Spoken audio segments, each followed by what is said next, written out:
É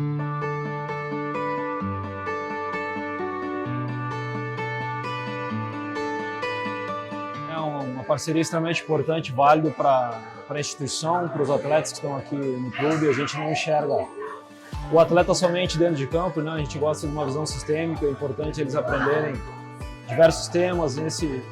Nessa plataforma existe 11 cursos, né? Diversos e-books de diversos temas, como educação financeira, oratória, método de entrevista, como abrir uma empresa, como gerir seu próprio negócio.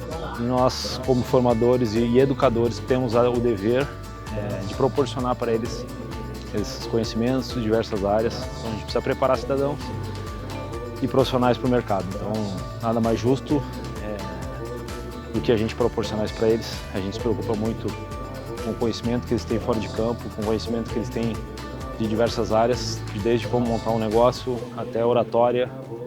Então, a gente vem muito feliz e grato à oportunidade com essa parceria do Portal Brazuca, investimento alto da nossa parte, da parte deles também. Espero que os atletas acolham, recebam isso muito bem e valorizem o que o clube vem fazendo para eles.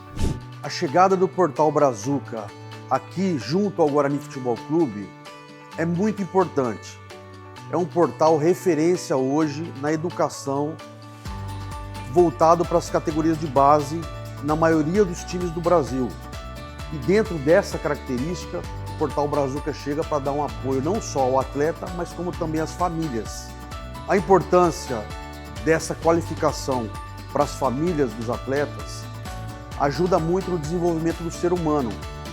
Isso é uma preocupação do Guarani.